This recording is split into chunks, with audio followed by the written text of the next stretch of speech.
welcome to Movie Scout 007's Keyboard Road Warrior series, where we play Euro Truck Simulator 2 with just a keyboard and a low-end laptop. So, at the end of the last video, we leveled up to 19, which means that we have a number of upgrades to look at. But more importantly, we have a skill point to assign. So let's go ahead and do that first. And we're going to put it on Fragile, and gives us access to the Fragile cargoes.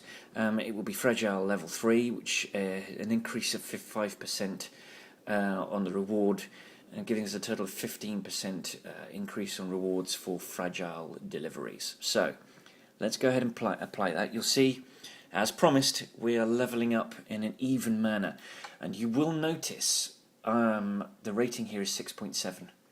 The more evenly you upgrade, the more evenly you apply the skill points, the more evenly your rating will go up. On my private profile, I did each skill one at a time. I was stuck at 5 for level 10, 12 until about level 35, until I started upgrading my eco skill. So a more even approach to the application of the skill points gives a more even upward curve for the rating. I don't know how that rating helps you at all. I do wish they were a bit more transparent about that, about how the rewards work. But let's have a quick look at our potential upgrades. So for us, it's some wheels and some bull bars. It's not very exciting, and I would imagine it's pretty much the same across the other manufacturers. And yeah, it's pretty much the same. It's bull bars. It's where there's only one truck design, you get one bull bar, or where there's two, like with the Scania and with the Volvo and with the Renault, you get the two bull bars. So nothing terribly exciting, all terribly expensive though. Right, let's go and fix our ailing truck. Let's get our truck back into tip-top condition. Engine on, parking brake off.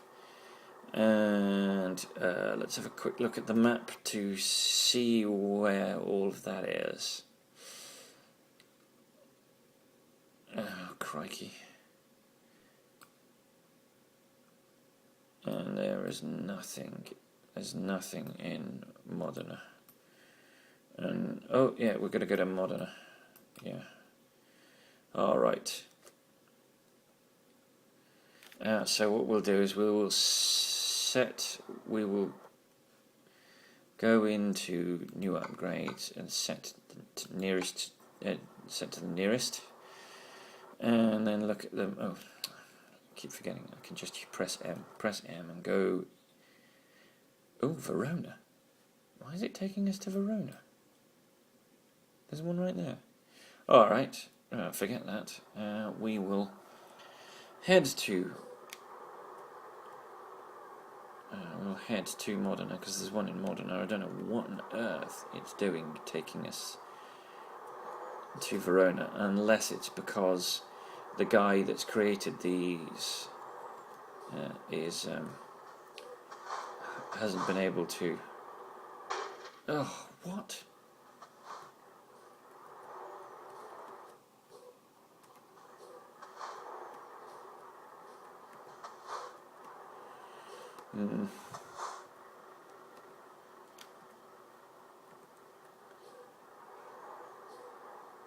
I always crash on those. I can't not. Oh, mind you, it doesn't help when you're driving like a loon.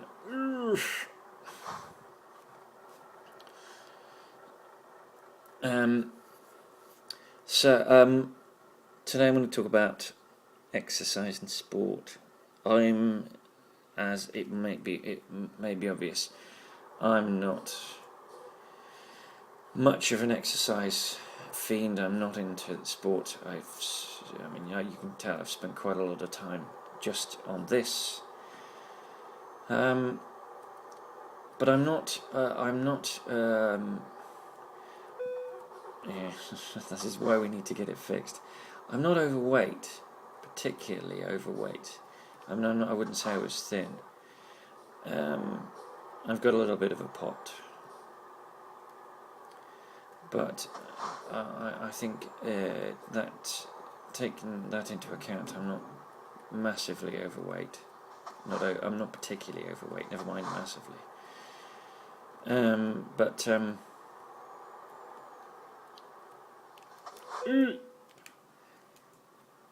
Let's go. We want to beat that other truck out so that we can turn right.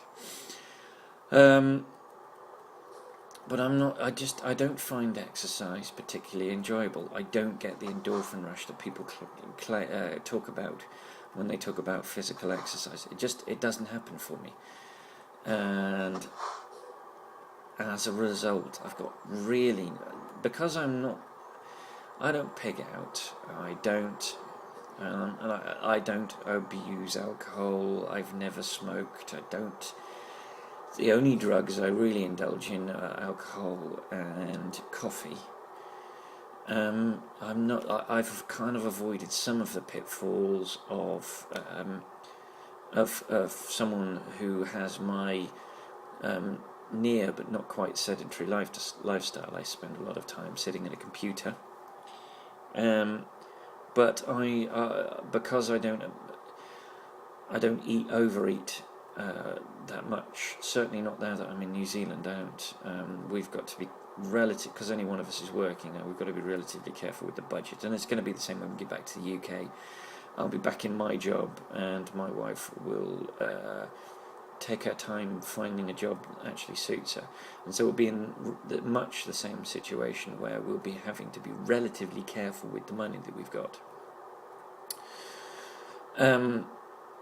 As a result, so I'm not pegging out on. We're not drinking alcohol excessively. We certainly don't have it every day of the week. If we have it at the weekends. We have a bottle of wine, which lasts the weekend. So I'm not overindulging, and obviously that's not necessarily by choice. I possibly would overindulge in food. I might drink a little bit more.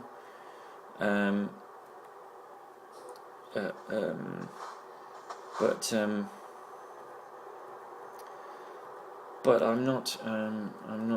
Do I want to be on this side? I think so. I'm not massively overindulging in food. I'm not overindulging in alcohol at all. The coffee. Let's get my high beams on. The coffee doesn't add anything to the weight. In fact, it possibly has the opposite effect. So I'm actually doing okay. The only thing that worries me is that obviously as I'm getting older, I get less able to do exercise even if I want it. And so oh, hang on, have I shot past? I have a bloody shot past Modena. That's alright, I'm not going. This is irritating. We'll go to Modena when we've got a reason to go to Modena.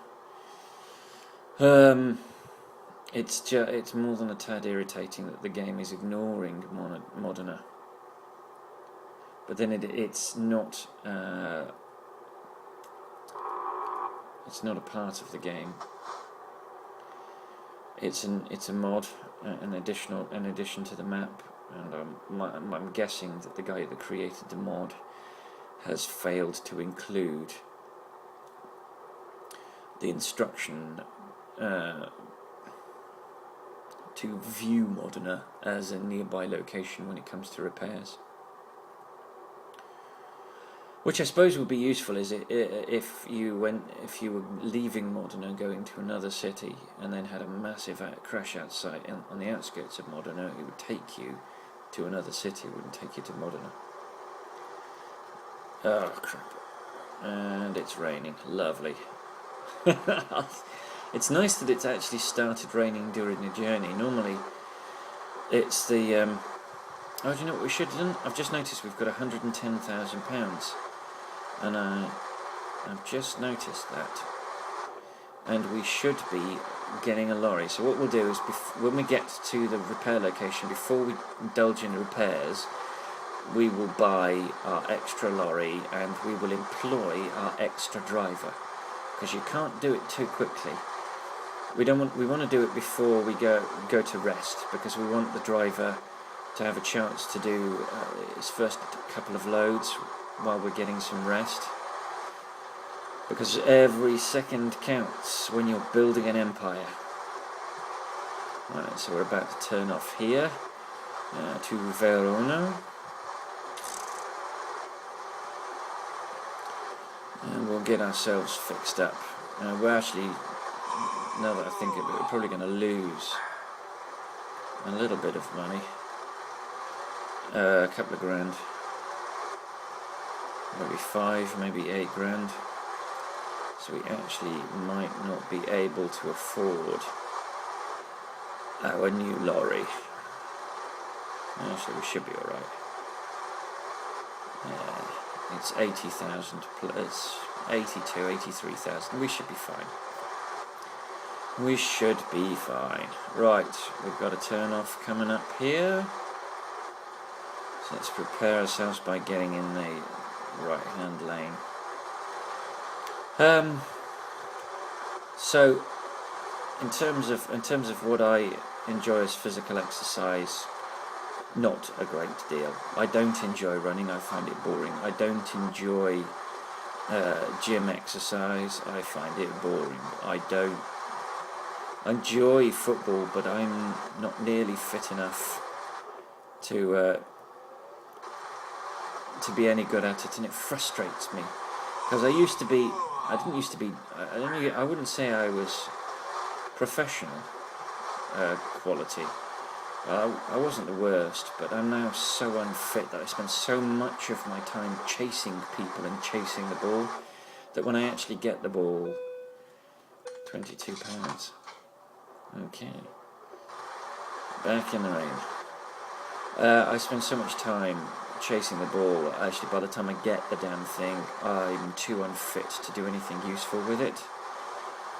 And so it's just one of those things.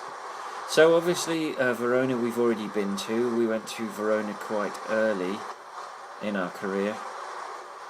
So you'll remember we did Verona, I think, and Milan, one after the other. So we did an incredibly short journey.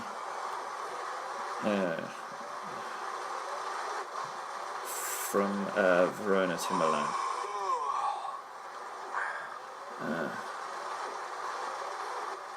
So here's our repair point. Thankfully we'll get...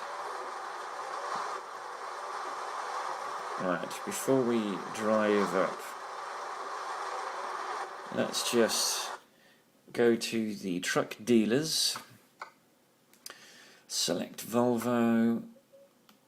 We'll pick the one in Luxembourg. We'll buy online because we've already had 5. We've already bought 5, so they're happy to trust us. And let's click that and confirm. £80,184. Let's purchase it. Let's fling it at Berlin. So the next thing we need to do is not buy a truck, but gather together £80,000 so that we can upgrade, and we'll upgrade so that we can fit 2 more lorries. So that's our plan. Right, next it's the recruitment agency. So let's hire a driver, and see, Robert is 2.5, but it's all on high value cargo. Should I? Do you know, they don't fling these guys at you very often, so let's get Robert in. I normally prefer a spread, but this guy's going to get some good money for the high value cargo. So let's throw him in. So let's have a quick look at our garage, and so our newest driver, there's Robert. So Cameron is already up to £2,500 a day. Peter, who was our last driver, he is up to 700. He's not quite at 1,000, but if we look at the log, he's only done 3. He's only managed to get in 3 deliveries so far, whereas Cameron is on. Oh, there you go. You can see the progression. Although he by his 3rd delivery he was up to 1,000. So anyway. Right, now that we've done that, let's get ourselves fixed. Well, conduct our repairs. Alright, are you ready for this? Ooh, £7,500, £7,454. That's pretty much what I thought it would be. Alright, so we've got our driver, we've got our truck, we've paid our astonishingly high repair bill, we've still got £21,000. Right, so let's get some rest. Yeah, sadly, our 3rd rest is going to put us 2 o'clock in the morning. Okay. See what I'm talking about? I rest. I do the 3 rests I can get away with between every drive, so that I never have to worry about the resting at the beginning of the journey. In that time that we've rested, we've doubled our money. So let's get ourselves a load. So we went to Verona because we couldn't get our vehicle repaired in Parma. So, Verona to Southampton. Have we visited Southampton? No, we haven't visited Southampton. And Portsmouth. We visited Portsmouth. Alright, so Southampton's the winner. We're taking a 500, Digger 500, which weighs 9 tons, across spearing through the top of Italy, into Switzerland, then across the northeast of France, over the Channel, and along the south coast of the UK.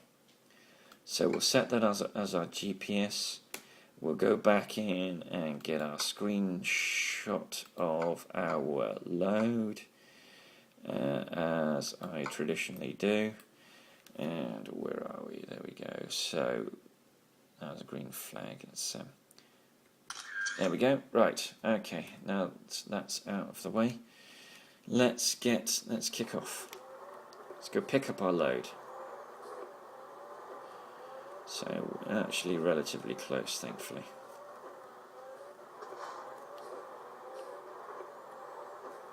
Then the one good thing about picking a load up at night is the roads are relatively free, so it's easier to escape a depot.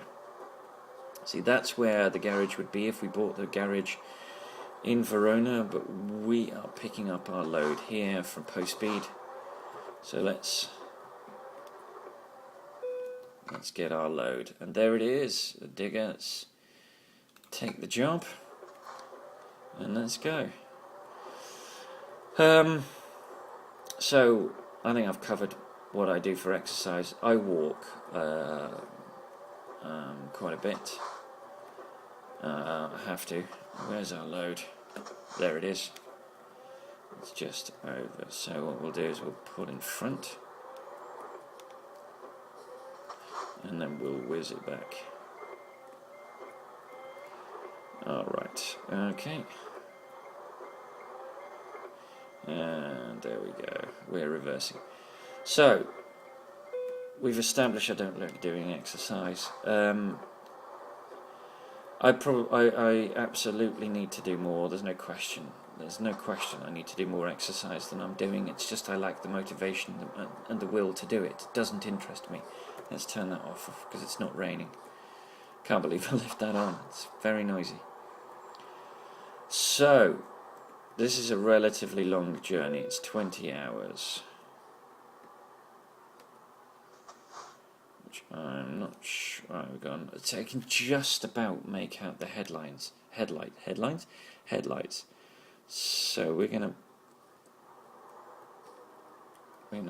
take the initiative, and we're gonna calm out, right? And we're heading left, following that green Vauxhall Astra, or Opel Astra if you're in mainland Europe, or Holden Astra if you're in Australia or New Zealand. Oh, the joy of giant conglomerates gobbling up little companies across the globe. So that, actually, you can see the flag from the Volvo dealership that we discovered when we were in Verona a while ago. I think it's a small dealership though, which is why it. Yeah, you can see the vehicles are outside, which indicates it's a small dealership. You want to deal with the big uns, the big boys. Okay.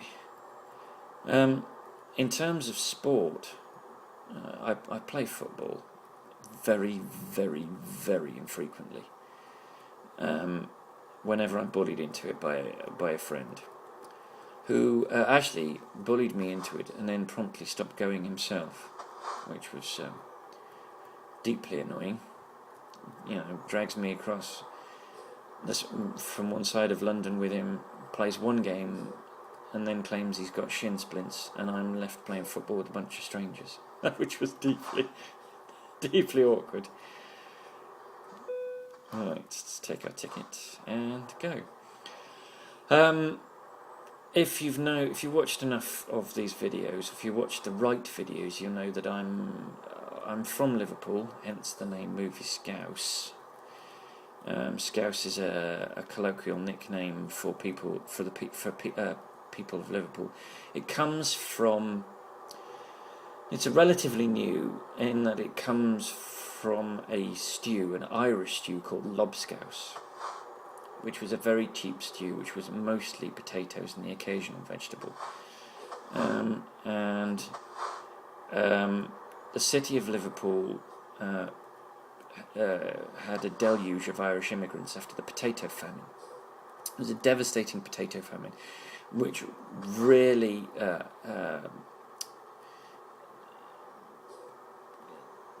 left a lot of people starving and hungry and caused a mass exodus from Ireland.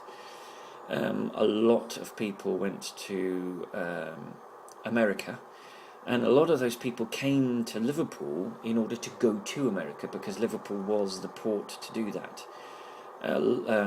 Liverpool was the busiest port in the world at one point for quite a long time, which is why it has still to this day the largest collection of Georgian architecture outside of London, because it was quite a wealthy city. People got wealthy, and their way of spending that money was to build buildings to get a sort of a sense, a sort of immortality, because they paid for a building and quite often would get their name on it. So we've got a lot of really beautiful architecture in Liverpool. I am a Scouser. I'm from Liverpool, which means I like football. It's not impossible to be from Liverpool and dislike football, but it's quite rare to be from Liverpool and not like football. And I love football. I'm a Liverpool supporter. My grandfather was a Liverpool supporter, and my great grandfather and my grandmother were Liverpool supporters. on my mother's side. My father's side were too serious for football. And not at all interested. My dad doesn't like football. Mum really only started following football when my brother and I expressed serious interest in it and started going to the matches, and then she started following it a little bit. She can't watch the games because it's too stressful for her, but she likes it when they win, and she'll watch the international matches, but there are too many of the Liverpool matches, and she can't watch them because she suffers with her nerves, bless her. But my brother and I are Liverpool fans. We've been to quite a few games. Been to derby games, which, as you might be aware, if you watch the last couple, you'll know that I'm recording these sort of in the past, in that I'm recording them now, but I'm not putting them on YouTube until much later. I've got a little schedule, and this particular video, let me have a double check when this one's. Oh, no, yeah, you've got to be careful. Rustle of paper. This one is 17th of March. So I think this one goes up on the 17th of March. So there's a month and a half after I recorded it. But the day before I recorded it. So for me, the day before yesterday, Liverpool played Everton at Anfield in the Premier League, and we stuffed them 4-0. Derby games between Liverpool and Everton are quite unusual because Liverpool and Everton's grounds are so close to each other.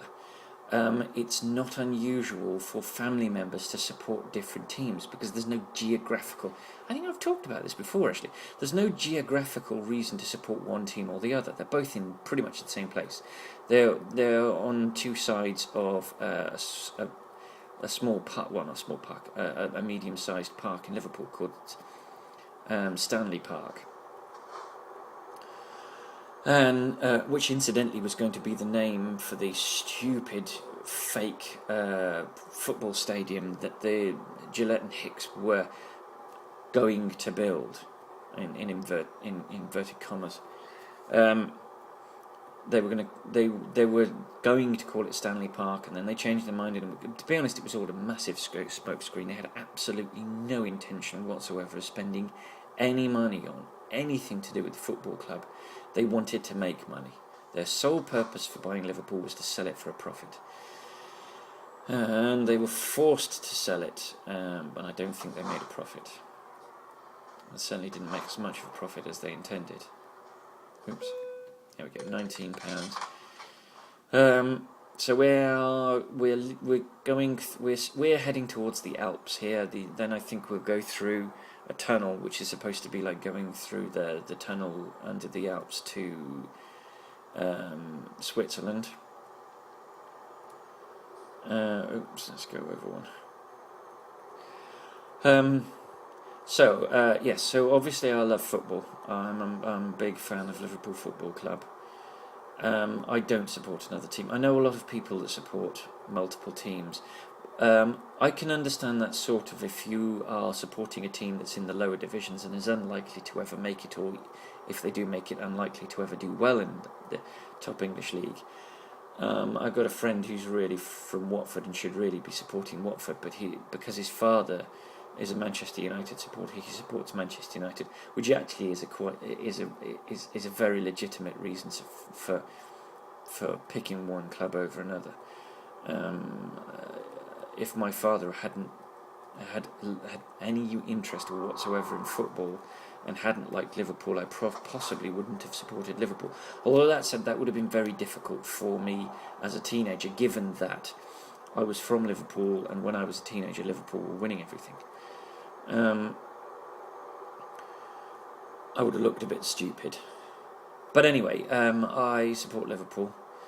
And I love football. The other sports I like, of my own volition, my next favourite sport is Formula 1. and I know a lot of people don't consider it a sport, but I would urge you to think about how much is required of a Formula One driver before you start scoffing about whether it's a sport or not.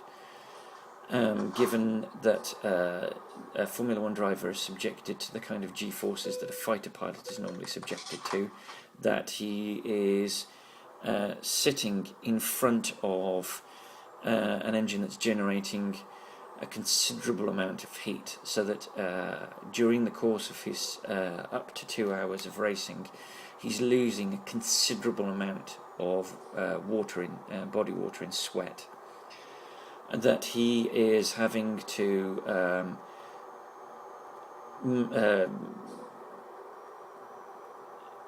judge, make snap decisions in a fraction of a second, that he's having to force a very lightweight car that becomes very heavy when subjected to G-forces.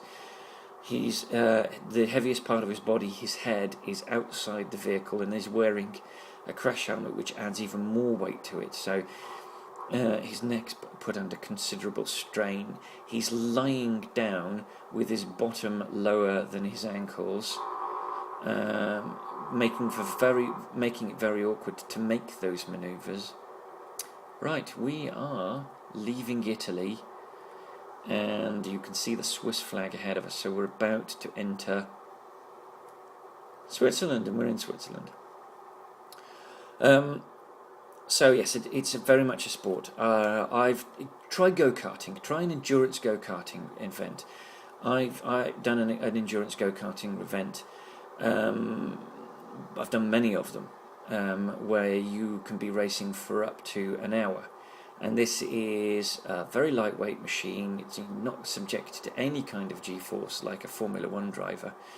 And my neck was in a considerable amount of pain, and my shoulders felt like someone had wrapped them in molten lava. And the only thing that kept me going was the only thing that keeps you going is the desire to do well. And I remember on one particular event that I was close to exhaustion, and the only thing that kept me going was a friend reminding me that I was leading the race. I should, in the interests of fairness and balance, point out that the people that would normally win this kind of race suffered. One suffered malfunction of a cart, which put him back many laps. Another two crashed into each other, and they had to sit in the pits for a number of, I think, 30 seconds. So I did have an advantage, but over the course of a long race, those advantages eke themselves out. So I was very proud of myself. But yeah, I love Formula One. My wife and I go to the British Grand Prix every year. My wife suggested that for our first anniversary, we would go to the British Grand Prix.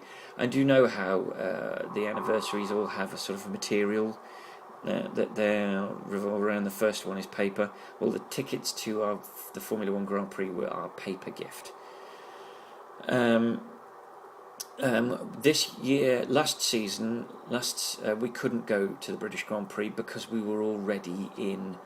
We were in New Zealand, and we couldn't watch it because we were doing a play. We were doing a one-act play. And so the night that it was on, we were performing, and so I couldn't watch it. So it's the first British Grand Prix that I've missed since I was 14. So that's bloody hell. That's 30 years. It's the first British Grand Prix I haven't seen either in person or on television in 30 years. And we went to 3 British Grand Prix on the trot. This year we're going to 2 Grand Prix because we will be close enough to Australia. And my wife's parents have kindly given us a Christmas and birthday present of tickets to the Australian Grand Prix. So that's our present from them. We're buying our flights and our accommodation, but they've bought us the tickets, which is fantastic because it'll be the first non-British Grand Prix I've been to. It'll be the first Grand Prix on foreign soil that I've been to. Oh gosh. See, I got very paranoid about that high-speed corner because of what happened to me in the last journey. Alright, I am... So obviously this is a 20-hour journey. So when I'm going to want to take a break with about 10 hours to go. So I've still got 6 to go, but also I'm going to need to probably do 2 video breaks in this, because this is possibly where I start to have to do these videos in 3 parts. I will release them in 1 part, but I'm having to record them in 3 parts because of the limitations of my iPhone, which is obviously, as you all know, it's the recording device for these. Ooh, a contraflow. Ooh, a contraflow. I think I got excited about this the last time I did this. And I've got to be careful because I think, as I said, this is a contraflow, so there's going to be traffic coming in the other direction, so I don't want to get too excited. And also it's a blind corner, I can't see what's coming. Right, there we go, so there's another bit of traffic. So I'm terribly excited by Formula One. I'm more excited this year. The 2014 season sees a whole raft of changes, and as I'm recording this, I've now seen all but one of the new Formula One cars. I've got to say, they're almost all pretty damn ugly because of some really stupid rule inconsistencies. The cars are quite large right up into where the front suspension is, and then they get quite small to the point where they almost look like, they either look like a duck-billed platypus in that they're flat and low, or they look like an anteater in that they're low and narrow. And some of them are truly hideous. The 2014 Caterham essentially looks like someone has screwed a pole into the front of the Formula One car. It looks like they've stuck a broom in it. It looks truly hideous. Now, it should be pointed out that I don't care what the car looks like as long as it's fast. Now, I root for the British drivers. That there are only 3 this year. There were 4 last year, but unfortunately Paul di Resta was released by Force India. So this year it's Jenson Button, Lewis Hamilton, and the 3rd British driver whose name escapes me now. That's really embarrassing. I'm sorry. He drives for Marussia. Oh, what's his flipping name? It'll occur to me later. But Marussia is a Russian team. Mercedes is a German team, and that's who Lewis Hamilton drives for. So I kind of I'm rooting for Jenson because he's driving for the British McLaren team. Now, I loved it when Jenson and Lewis were together at McLaren, sorry, because it meant the two major British drivers were together in a British car. It was a no-brainer to support McLaren. It's a little bit more difficult with Lewis at Mercedes, but I still root for the guy. I still want him to do well because he's a Brit and he's fantastic and he's a nice bloke. And he's a genuinely fast racing driver, and he's a Brit, and I can't help but be more than a little partisan about the British drivers.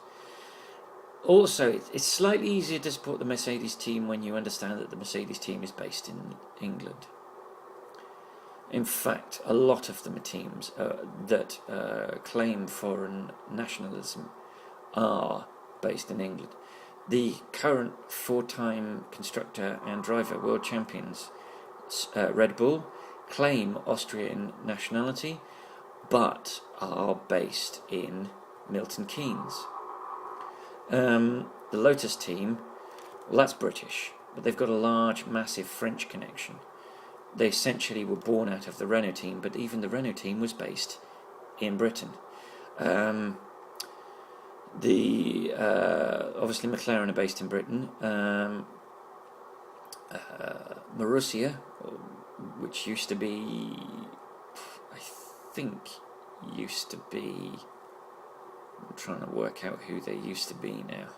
I think they used to be Minardi. Yes, I think they used to be Minardi. They're based in Britain. I'm going straight ahead, so I need to get in that lane. So it's a large number. In fact, the only teams not based in Britain are Sauber, who are a Swiss team. Toro Rosso are an Italian team. Ferrari are an Italian team. And I'm trying to think. There's another team that's not based in the United Kingdom. There definitely is. I can't remember who the heck it is now.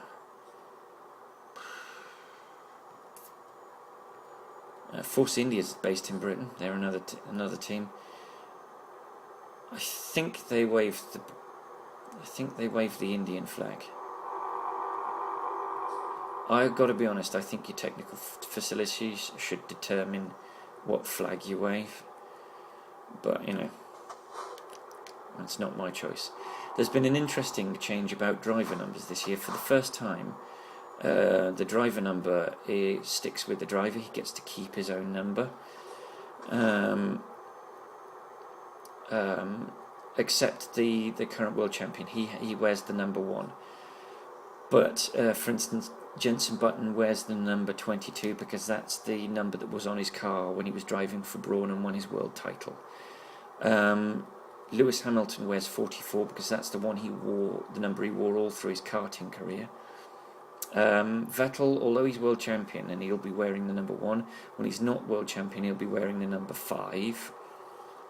Daniel Ricciardo, who'll be replacing Mark Webber, he'll be wearing the number 3. I think it's a bit daft, I've got to be honest, because I thought it was a more elegant solution to have the drivers in the same team have consecutive numbers, but it's a decision they've chosen to go with. We'll see whether it's one they stick with or whether they revert. But I mean, if it was me, I'd have the number 7 or the number 5. I couldn't have the number 5 because that's been allocated to Vettel. But the number 7 is a very significant number. As a Liverpool supporter, it's a very significant number. It's the number worn by was worn by Kevin Keegan and Kenny Dalglish at Liverpool. So it's a very significant number for me. Speeding offence. That's the first speeding offence I've had since I've been in the UK. And I'm going back to the UK, so I'm more than likely to get a speeding offence in the UK. I've got to rest. Have I got to rest? No. But I tell you what I do have to do. I have to pull over and I have to pause the video briefly. So... Okay, we have successfully removed the footage we just shot and we're back on the road.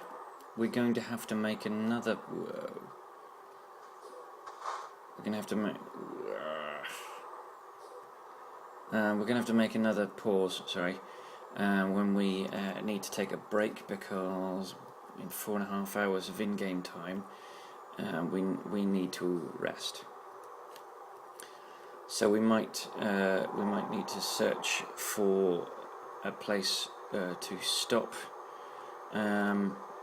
relatively quick, in the next 10-15 minutes, and I will take advantage to get that footage off too, so I don't have to worry about footage for this second half of the journey.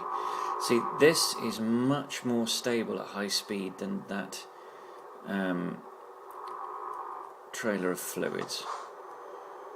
And I think it's because the centre of gravity is, the pivot for the centre of gravity is lower. I still won't go too fast around these, because it doesn't matter what you're carrying. If you go around too fast, the load will carry on going forward and the truck will carry on turning, and you end up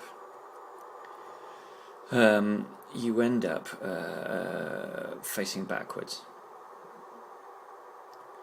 which is never a good look for anybody.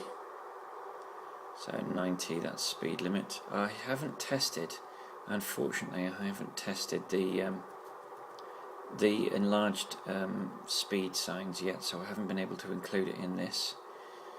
But I will do. Oh dear, that was very naughty. I got far too close to that Mercedes Actros, and he stuck his foot on the brakes, which means that I caused him to. So these are the things I think about that I really shouldn't think about, given that this is just a game. But I want to play this as if it's the real deal, which is why I do some of the things that I do, and yet still I do some silly things. Right, I'm taking a left turn here. Nothing coming, so let's rock over the road. So across the south coast of the UK, we're going to be driving on the left-hand side of the road. So I must remember to do that. And also when we're in the UK, I must drive a lot slower, because the speed cameras are more frequent and more aggressive than they are in mainland Europe, it would appear. I get far more tickets in the UK than I get in mainland Europe. Anyway, so Formula One's my second favourite sport. Really, after that, it's just a matter of enjoyment rather than being real fans. A real fan, sorry. So one of my best friends, two of my best friends who happen to be married, are massive rugby fans. He follows the Llanelli Scarlets, she follows the Leicester Tigers. He supports the Welsh national side, she supports the English national side in rugby. Rugby union, I should stress, not rugby league. Now, I'm living in New Zealand, where rugby is treated with the same reverence as football is treated in, say, Liverpool. So there's that, and as a result I've watched quite a bit of rugby, and also they've taken me to a few rugby matches. So I have I've seen quite a fair bit of rugby, and it's alright, I enjoy it. It's quite interesting to watch. It's not so interesting that I would pick a side, and also there isn't a side from Liverpool. There is a side from Bristol, and I did live in Bristol for 10 years, so I could pick Bristol as a side, but I just don't have the emotional investment. I'm kind of done with Bristol. Like I said, 10 years is long enough. I didn't miss it terribly. I lived in Reading for 2.5 years, so I could pick the London Irish, because though they're called the London Irish, they're also referred to as the Not-Nots, because they're not in London and they're not Irish. They're actually based in Reading. They play at the Madejski Stadium, which is the same football stadium that Reading Football Club play at. Okay, I had to pause the video, so this is I'm recording this last bit of this journey on another day. As I said, I could support rugby as Reading Rugby Club, as I lived there. I could support Bristol, as I'd lived there. There isn't a professional rugby club in Swindon. I lived there for 2 4-year periods. There isn't one in Aylesbury. I lived there for a 4-year period. And there isn't, as I said, there isn't one in Liverpool, which is where I'm from, and it's where I'd prefer to be supporting. So that's that. I like field hockey, but to be honest, there isn't really much field hockey. Field hockey is more of an amateur sport than a professional one, and it's impossible to support anyone but England, and England, so which I do. I support Britain. Sorry, Britain and England, Great Britain and England. They're not doing very well at the moment. They're certainly not doing nearly as well as they did when they won their medal at one of the Olympics. I think it was a gold medal. They won at one of the Olympics. But the primary reason I like field hockey is because that's the sport I played at school reasonably well. But I haven't played field hockey for 30 years, so I would imagine that I'm probably pretty rubbish at it by now. I think that's fair to say. Well, that was risky, but it paid off. We're good. I got away with the speeding because I was on the wrong side of the road. This is something possibly SCS need to work on. You'll get caught speeding no matter what side of the road you're on,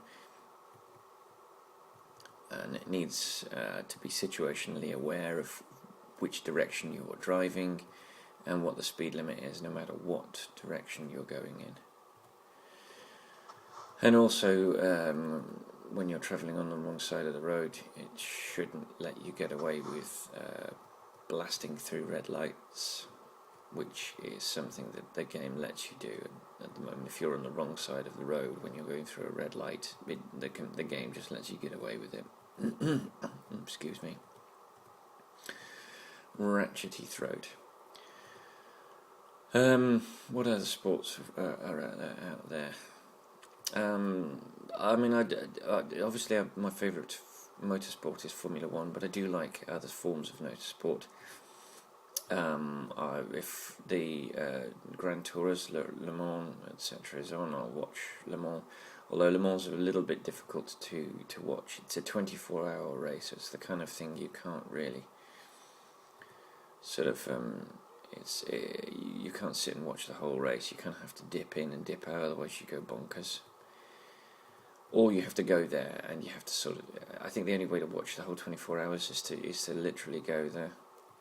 That's that use of the word literally again. I've got to stop doing that. Literally should be used sparingly and only when it absolutely applies. When it literally applies.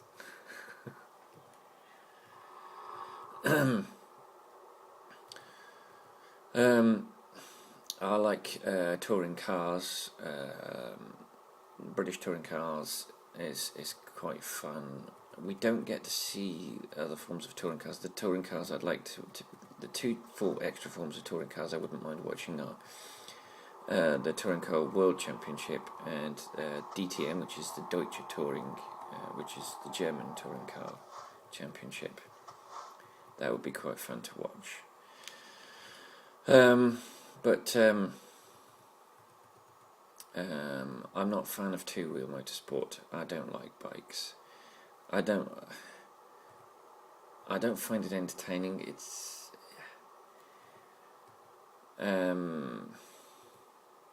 I'm not a big fan. I'm really not. So I mean, there's that. Do you know what? The truck racing used to be on telly, but it doesn't seem to be on telly in the UK. I don't think it's as popular in the UK as it is in other countries. So I don't get to watch it. I'm not sure whether I'd like it or not. I don't know. One of those things. Maybe I would. Maybe I wouldn't. Can we get away with this? Is there anything coming? Yes, there's something coming. There's a big red truck coming. Oh, I am looking forward to having a longer draw distance and a more clear view of what's coming up, so that I can make these moves with a bit more confidence than I can at the moment. Yeah, I'm glad I did that. Okay, he's going to shoot off now because we've just hit national speed limit. So he possibly by that pylon there, he will start to vanish into the distance. No, he's not. Maybe he'll just start to vanish into the distance after he's caused me to slow down. Or maybe he's aware of the truck in front. Okay, I need to be looking for a rest stop, and conveniently, I think, yeah, that's the one I'm getting into. So we'll get some rest. Woo! Ah, damn it.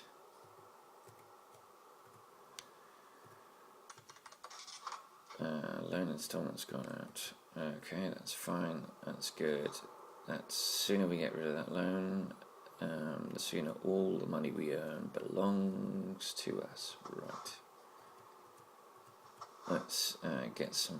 Let's top up with fuel, because you can never have too little fuel.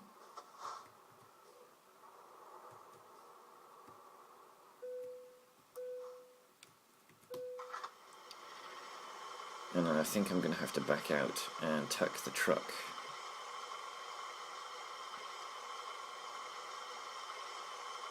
In at the back, I think.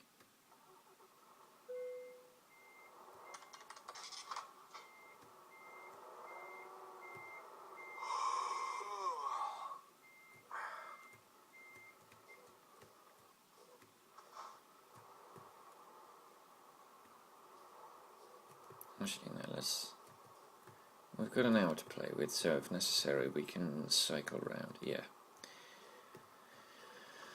I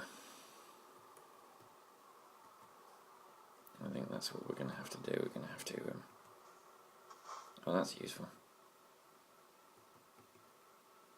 That's really helpful.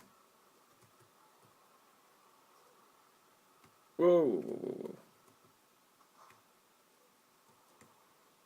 Let's bring you to a halt, my friend.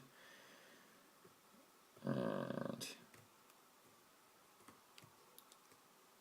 see if we can get a gap in the traffic. This is bad driving. Actually, no.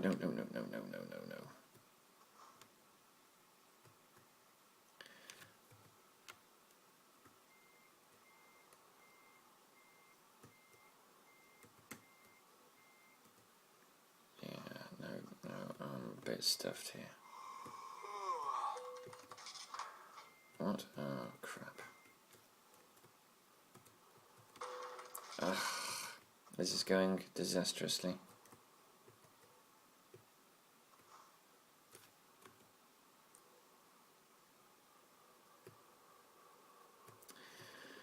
I'm about to have an accident. No. How the heck did I get away with that? I have no idea how I got away with that. Right. Oh no, I didn't. I didn't get away with it at all. I've got 2% damage. And that's pants. Oh, right. For future reference, with these types of garages, go to sleep first and then fill up with petrol. No, I don't want assistance.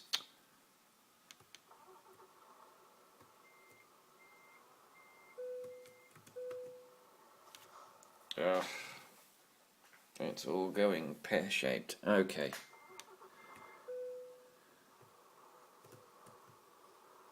Let's just get this delivery done.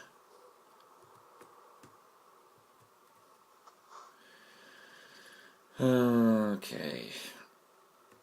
This is not going well.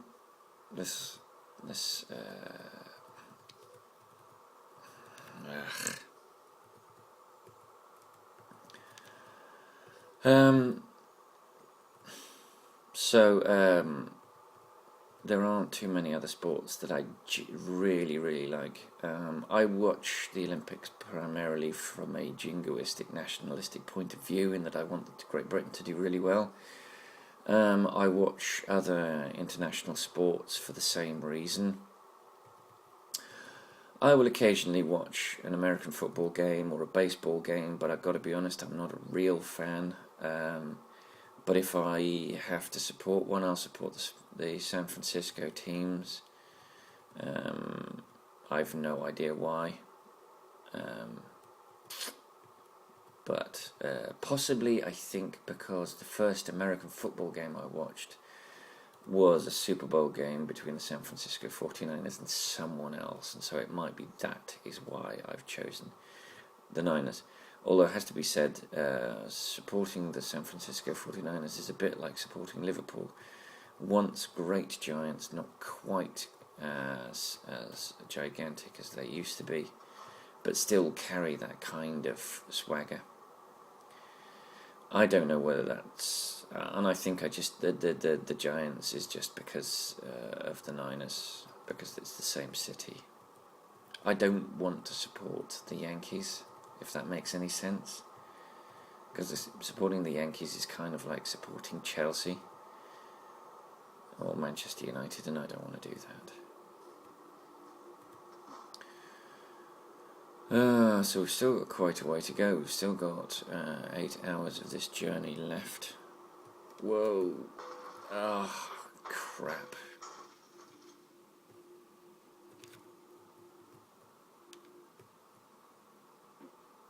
I just want this journey to be over now. You get to a stage, I don't know why this is going so badly. It's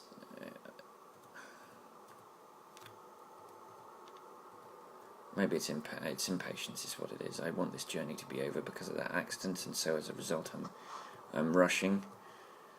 And because I'm rushing, I'm being more reckless, and because I'm being more reckless, I'm getting to more accidents. So, I mean, this truck is going to stop periodically, as it did in, just like that.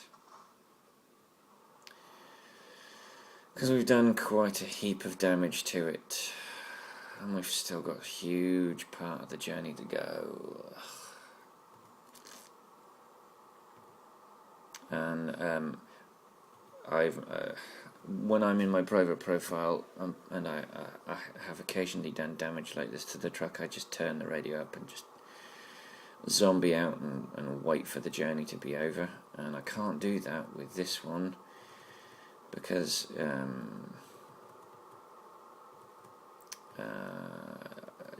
I've got to commentate. So this is probably more these kind of videos are probably more entertaining for you guys because I do that sort of thing. So I have a disaster with my parking, and then I have a massive pile-up that I possibly could have avoided, but I didn't. So all of that those little bits of luck that I've been having, where I've gone through junctions and I've got through things by the skin of my teeth, it always catches you up in the end. It always catches you up in the end. Statistics.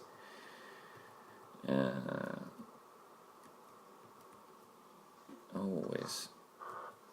Oh God, you hear that? Do you hear that? I do like that they chuck in the occasional bit of noise. Whoa, whoa, whoa, whoa. Like that. I do like that they chuck in that occasional bit of noise just to let you know just how properly ruined your truck is. But there you go. 7.5 hours of this journey. Oh, and 7.5 hours of that periodically. I think that's going to happen at least every half an hour of in-game time. So you're probably going to see this at least another 12, 13 times, is my guess. Or maybe it only occurs when you slow down or you hit an incline. But either way, this is going to be our life, possibly for another dozen or so occasions. For the rest of this video, I'm going to be fighting this lorry's malfunctions.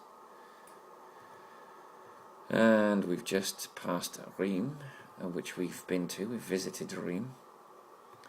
I think it was one. We tried desperately to go there quite quickly because it's speeding. Oh, lovely.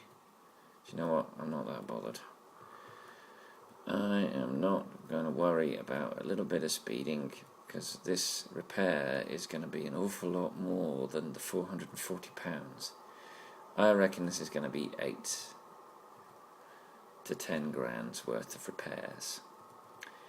Plus we're going to lose about £1,000 of our reward for this, which is what, 30 grand.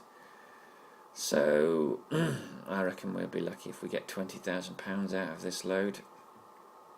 Oh crap, I've got to be on that exit. And we're going to overtake because we're feeling in a reckless mood today. We've gone from an excellent rating and a load of money to a satisfactory, I think, is what we're going to get out of this. I think this is going to be satisfactory and not nearly as much money. I might play with on one of the journeys, one of the upcoming journeys. I might play with a piece of software I've discovered, which is a screen capture piece of software that works with this laptop. Here we go. I've tried it. I have to only be running this game. Otherwise, it picks up. It's very difficult to get it to pick the thing you want it to pick. I can't be running any other process. And so I have to be very careful, otherwise all you get is the audio of this game, and that would not be particularly interesting. But I am going to try. I've already tried it with my private profile. I tried recording a little bit of the game, but I was running a number of processes at the time, and although I got the audio of the game, I wasn't getting the audio of my commentary because the microphone sits underneath the palm of my left hand. It's not a very well placed or a very good microphone, and so I might not be able to use it until I get back to the UK and I use my I've got a headset with a microphone at home. The only problem I've got with that is that the headset for the microphone requires a USB socket, and I've only got 3 USB sockets on the laptop. One has got my mouse in it, the other has got the power supply for the camera, and the third has got the hard drive that I store all this footage on. So if I do use a USB mic, I'm going to have to get a USB extension or a mini hub of some description. I do have a mini hub for my PS3, but it's a powered mini hub. It doesn't work without power, and it's kind of plumbed into my PS3 at the moment. I don't want to, and it's quite a bit cumbersome. Oh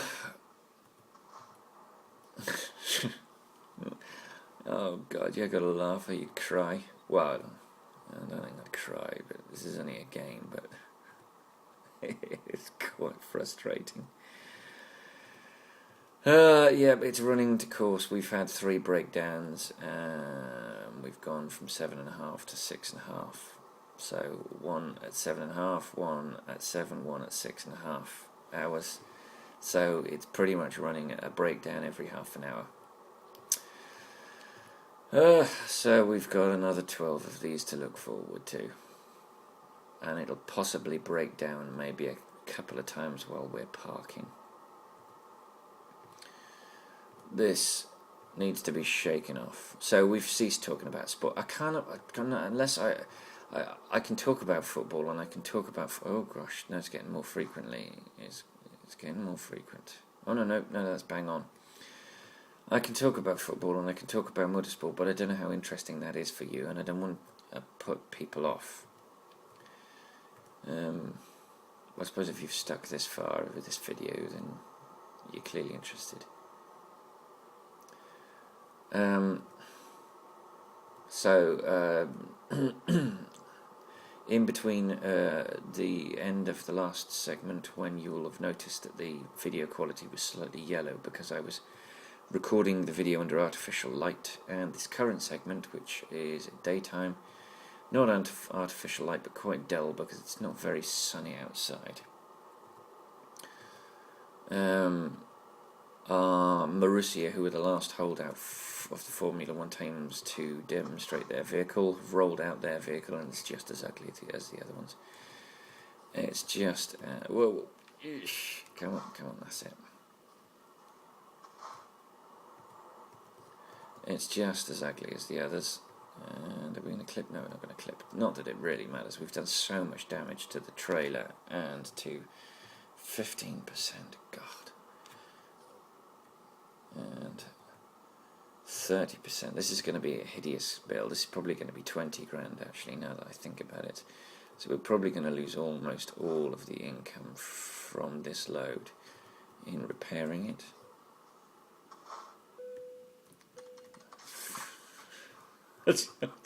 Any animosity I might have had towards the toll booths for taking £15 off me for going up a bit of road is totally washed away by the foreknowledge that I'm going to have to spend an absolute fortune repairing this. So Marussia were the last to unveil their vehicle. They did it overnight in New Zealand, so during the day in Europe, in Jerez, which is in Spain, which at the moment seems to have become the traditional first spot for pre-season testing. There's a limit to how much testing Formula One teams can do, and it's been legislated now, so they all tend to do it at the same time. In the good old, bad old days, they used to do thousands of hours of testing, and actually it was a useful way of getting a new driver used to Formula One cars. It was a fantastic way of getting young drivers, and my feeling is that Formula One teams should be allowed to do at least 2 full test sessions with drivers that aren't going to be driving the car, that young drivers, giving them a chance to try Formula One equipment. So Formula One team gets to pick, say, 2 or 4 drivers, and they do 2, 3 full tests with those young drivers. Now, the reason they limit the testing is because is for financial reasons. They want to make Formula One less expensive. I think that's complete and utter hogwash. I think that's the most expensive part of building a Formula One car is the building bit, the designing and the constructing of it. Then you've got, if they have test sessions at local tracks, it's not that expensive, and as long as it's FIA monitored, I think it's difficult to get a young driver in because of the lack of testing. In the old days, the Formula One, the lead drivers didn't want to do all the hundreds of hours of testing that the Formula One team required, and so you would get in young drivers, and so drivers would get plenty of time to come in and drive and get up to speed, and it wasn't the massive shock that it is to new drivers now. I think I'm hoping that the FIA is starting to come round to that.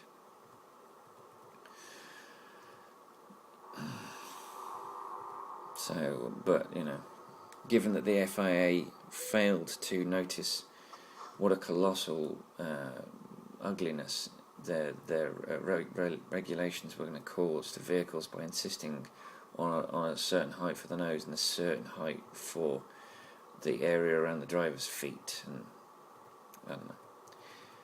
Well, the deciding factor on why they've got these awkwardly looking noses is that the Formula One teams have decided or have discovered that you need to get as much stuff out of the way of the front of the car.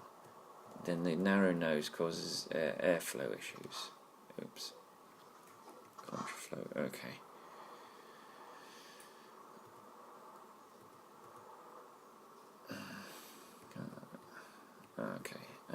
and as a result they know that the nose has got to be there, but they put the nose down there at the last possible minute, so they can get plenty of airflow around the wheels and suspension.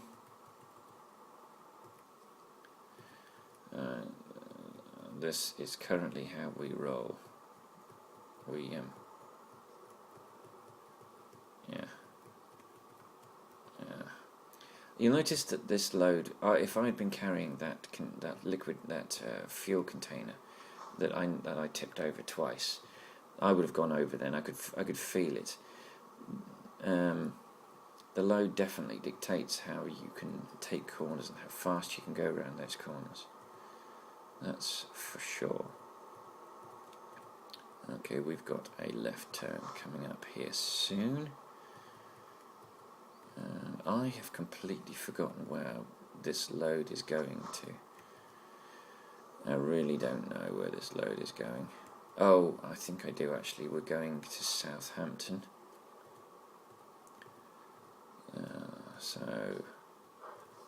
Listen to that.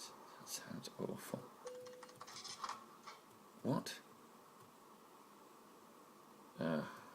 Really? Yeah, we've had another percentage of damage because some moron tucked up the inside of us. Yay for us.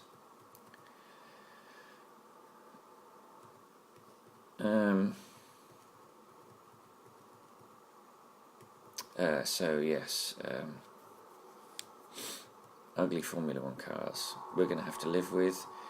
At the moment, the one good thing about all of these ugly cars is because there's been a complete change to the regulations regarding the distance the nose has to be from the ground.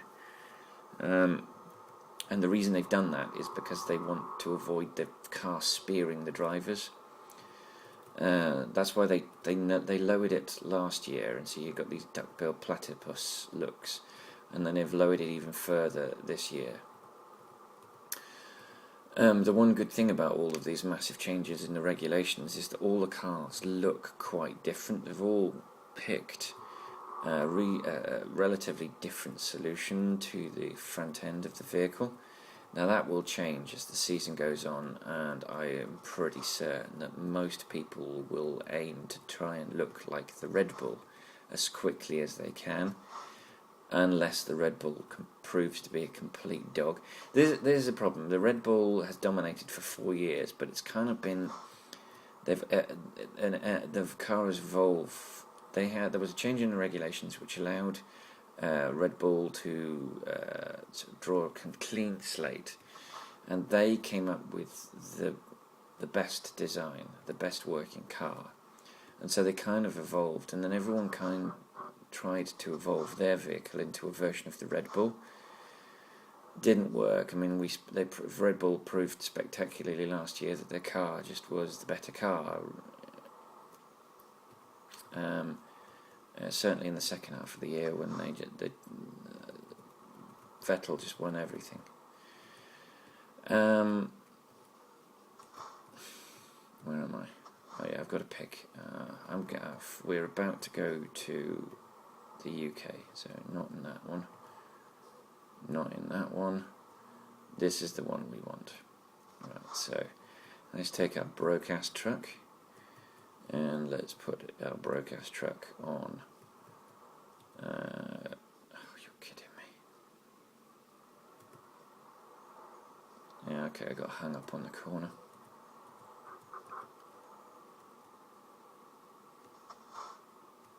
So that's where it wants us to go. You can see the green symbol. And let's just put ourselves on. Okay, we don't get any sleep on this because it's only a half-an-hour journey. So we get no rest, but then we really need any rest.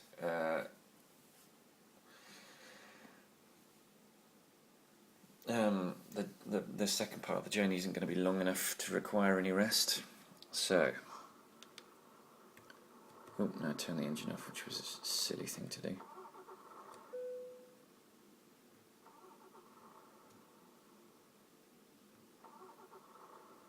There we go. Okay. Let's get this journey over with. So now we will be in the UK. So we need to remember to drive on the left-hand side of the road. That shouldn't matter too much at this stage because it's a one-way. I believe it's one-way. I may be wrong. Yeah, it's one-way. But when we get out of this particular part of it, we need to make sure that we stay on the left-hand side. And of course, it's still night time. It's what, 3 a.m.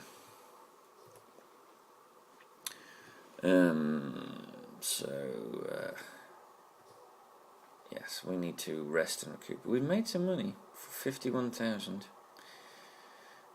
So our drivers are starting to pull in some cash. So our drivers will be making up for my colossal errors.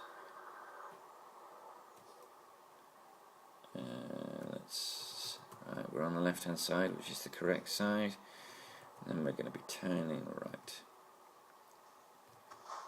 So,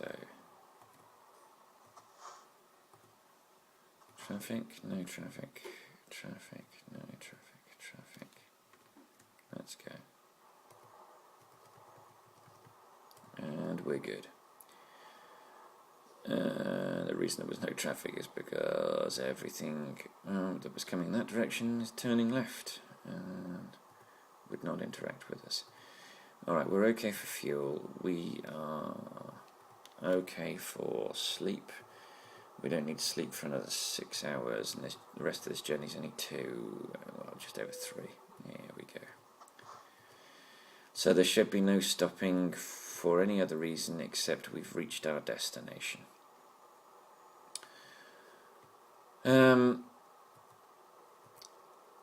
So football.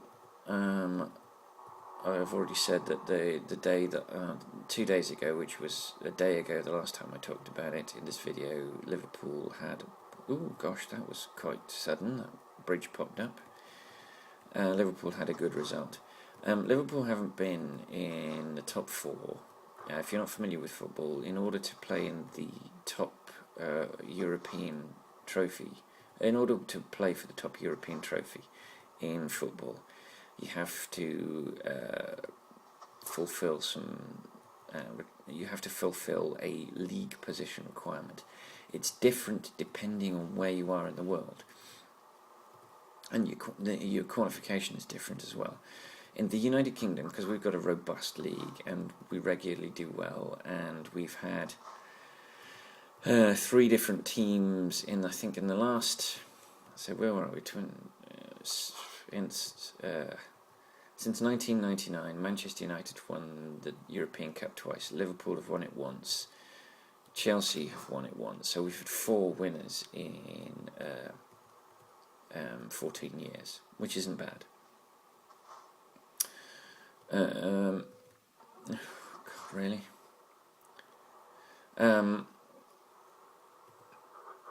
Actually, no. I think Man United have won it 3 times. We've had five winners. Five winners in 14 years. So we are considered one of the top nations, and as such we get a greater access to that championship. Now what that means for England is the top 3 teams qualify automatically for the group stages, and the 4th team has to play a pre-qualifying round.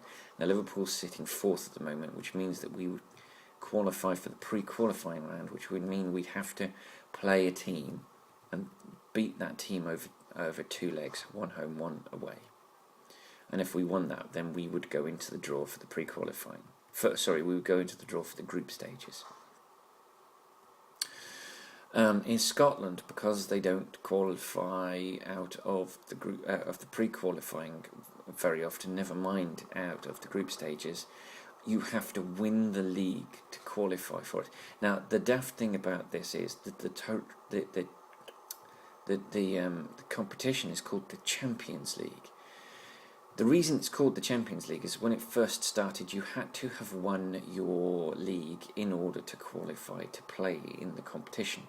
And Liverpool have won this trophy 5 times, and 4 of those 5 times we had to win the league in order to play in the competition, and that was when it was called just called the European Cup. They changed it to the Champions League because it got a little bit confusing with the international trophy, which is the European Championship, which is played between nations rather than clubs. I don't know, maybe they should call it the European Club Cup and the European Nations Cup. No, that just sounds stupid. No, but it shouldn't be called the Champions League because a champion hasn't won this cup very often since it became the Champions League. For Liverpool won it in 2005. We had finished third in the league the year before when we qualified for this. Oh God. Well, we've got less than 2 hours of this journey to go, so probably only 3 more breakdowns. So it's a bit daft calling it the Champions League, but hey, it's their competition. They can call it what the hell they like. We need to be in that championship. We've lost a lot of money as a result of not being in that championship. To put it into perspective, qualifying for the group stages guarantees you about £20 million in revenue and prize money and TV money, most importantly. Getting out of the group stages gets you even more. I think Liverpool earned something like £35 million from winning the Champions League. Not as much as Manchester United did for winning it, because they have this daft system where it depends on your finances and how much money you've spent and how much money you have, and it's a whole thing. I think Chelsea, we beat them in a semi-final, and I think they earned almost as much as we did, just for reaching the semi-final, but because they have an extraordinarily wealthy owner, they were able to get away with that for some reason.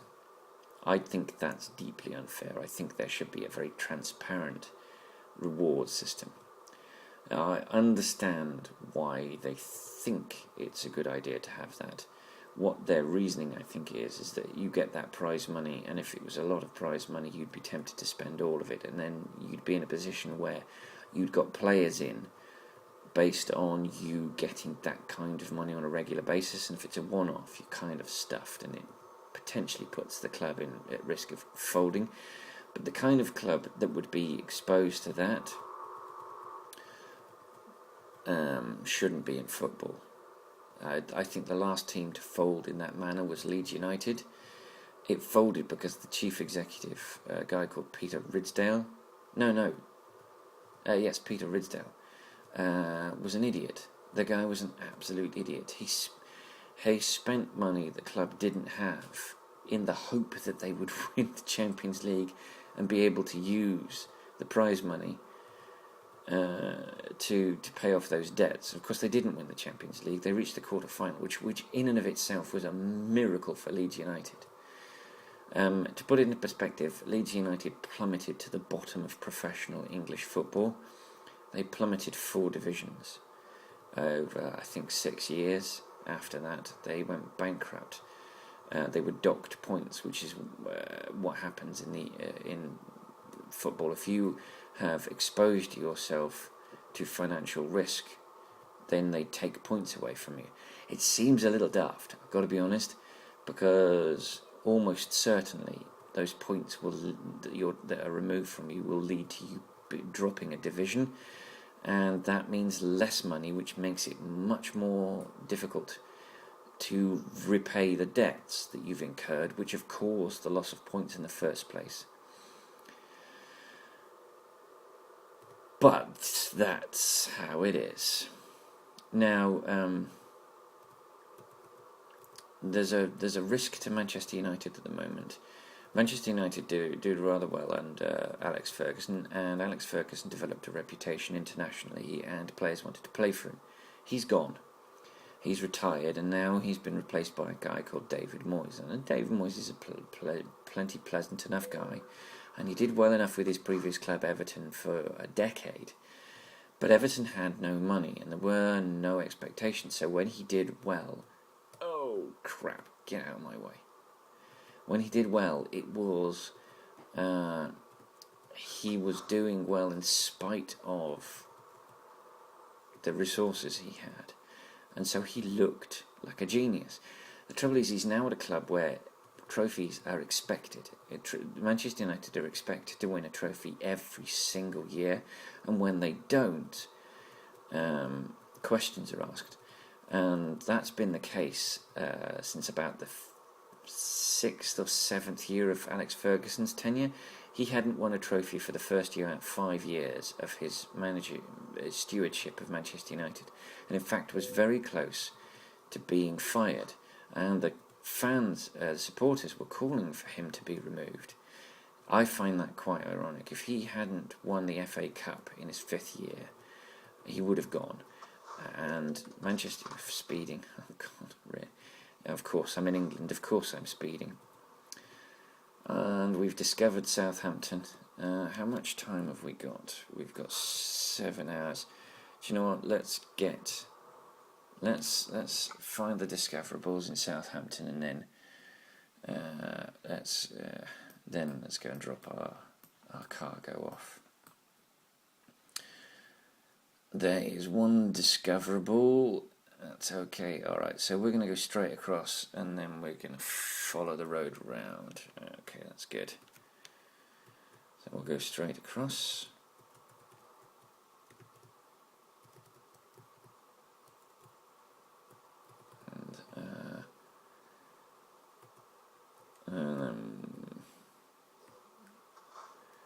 That's the garage, I think. No, so that's a depot. Ignore me. We're going to take a right here.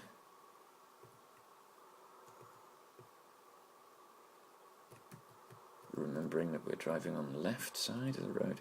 That's where we're going to get our repairs done. So is this a dealership or is it a recruitment agency?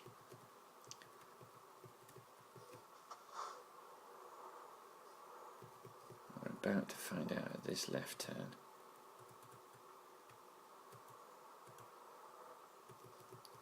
It's a recruitment agency, that's okay, we quite like that. Right, we're going to take a right turn here.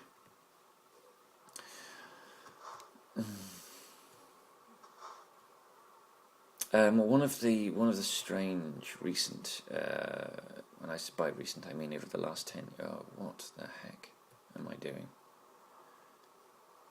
One of the strange developments over the last 10 years has been the foreign ownership of British clubs. More than half of the British clubs. That is the garage on the left. That's the garage that we will buy when we have upgraded Berlin. We've got all of this. So this is the plan for the garage, for the garages, for the garage purchases. We're going to get all of the national capitals that we can. Now we can't get all of them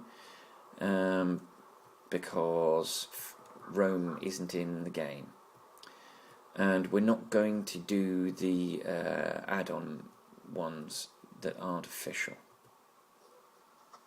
So we're not going to, for instance, we're not going to do Stockholm or actually no, ignore me.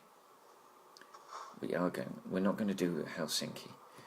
We're not going to do Stockholm because it's an add-on, and if anything happens with the add-ons, I don't want to lose the progress I've made in the game. So this is the way it's going to work out. The only garages I'm going to buy, with a couple of exceptions, are going to be ones created by SCS. So they will be. Oh crikey! Where the heck am I going?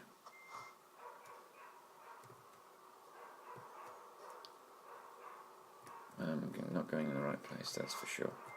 No. See, I do this all the time. You'll notice this. I steer in the wrong direction because it's counterintuitive. No, yeah, that's right.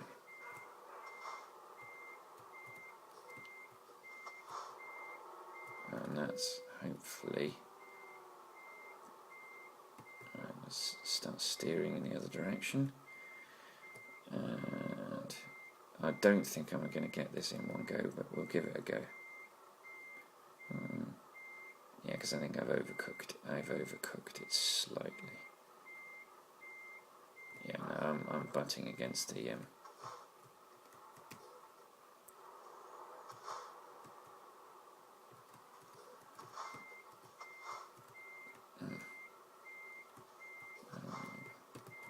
Oh, no.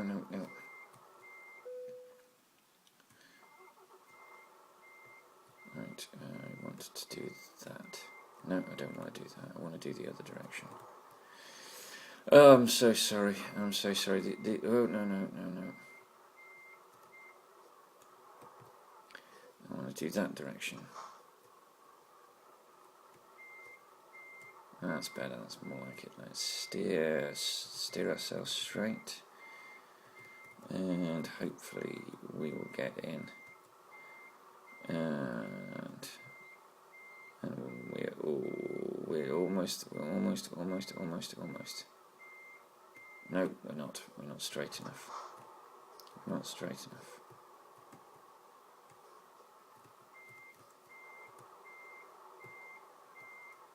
Okay.